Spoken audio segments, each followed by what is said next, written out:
प्रभुपाद जी ने अपने स्वयं के जीवन के अनुभवों से भी हमें कई बार कई शिक्षाएं दी थी। तो एक बार ऐसे ही लॉस एंजल्स में, अब डॉक्टर हूं तो थोड़ा डॉक्टर की बात करूंगा, डॉक्टर सिंह मिले उनको और डॉक्टर सिंह के साथ उनकी चर्चा चल रही थी। तो डॉक्टर सिंह जो थे उन्होंने प्रभुपाद जी को एक बहुत ही गहरा प्रश्न पूछा जो आज हमारे लिए भी महत्वपूर्ण होता है। उन्होंने पूछा कि क्या आप पत्थर और पत्थर से बनी मूर्ति दोनों में कृष्ण को देखते हैं? तो प्रभुपाद जी ने बोला हाँ, हम दोनों में कृष्ण को देखते हैं। उन्होंने तुरंत दूसरा प्रश्न पूछ लिया, तो क्या आप दोनों को एक समान रूप में कृष्ण को देखते हैं? तो प्रभुपाद जी ने जवाब दिया यस, हम दोनों को दोनों में कृष्ण को देखते ही है। क्योंकि भगवान श्री कृष्ण ने, प्रभुपाद जी बताते हैं, स्वयं भगवत गीता में 9.4 जो श्लोक था उसमें ये बताया है। तो I am just coating that shloka. मया ततम इदम सर्वम जगत व्यक्त मूर्तिना मतस्थानी सर्वभूतानि न चोहम तेषु अवस्थिता। तो प्रभुपाद जी ने डॉक्टर सिंह को जवाब देते हुए समझाया कि इसका मतलब ये होता है कि जो श्री कृष्ण की जो शक्ति होती है ना, वह अपने आंशिक स्वरूप में हर जगह पे उपस्थित होती है और हर अणु में भगवान उपस्थित है। तो इसीलिए हम हर जगह पे कृष्ण को देखते हैं और इसीलिए गुण के हिसाब से हर कोई कृष्ण को जब हम देखना शुरू करेंगे, समान भाव से देखना शुरू करेंगे, तभी हम आगे भक्ति में बढ़ पाएंगे।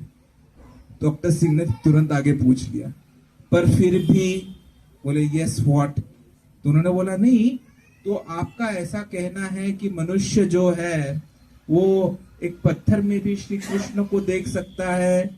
तो प्रभुपाद जी बोले that is what I said, वही तो मैंने आपको अभी समझाया कि हम भगवान को उस पत्थर में भगवान की शक्ति के स्वरूप में उनको देखते हैं। तो डॉक्टर सिंह बोले तो क्या आप पत्थर की भी पूजा करेंगे? तो प्रभुपाद जी ने बोला नो, वो पत्थर की शक्ति है, वह कृष्ण नहीं है।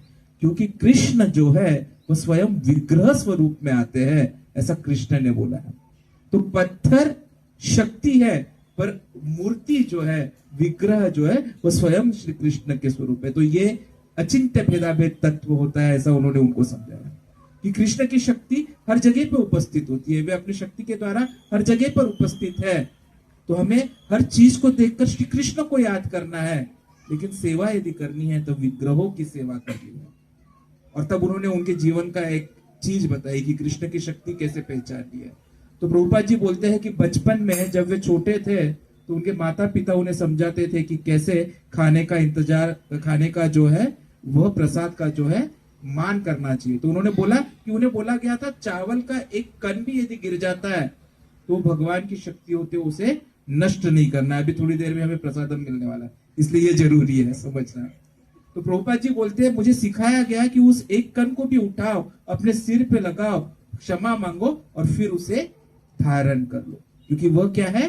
कृष्ण की शक्ति है।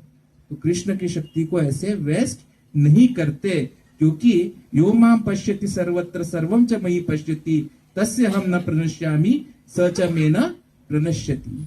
ऐसा भगवान कृष्ण ने स्वयं भगवद गीता में कहा है कि जो मुझे सब में देखेगा, मुझसे अलग नहीं देखेगा, उसको मैं कभी उससे मैं कभी दूर नहीं होता हूँ और ना ही वो कभी मुझसे दूर होता है। तो हम भगवान से प्रार्थना करेंगे प्रभुपाद जी के द्वारा कि भाई प्रभुपाद जी आप भी हमें ऐसे ही भगवान कृष्ण के साथ सदैव जोड़े रखे, और उसको जोड़े रखने के लिए सब भक्तों का संग आवश्यक है। हरे कृष्ण।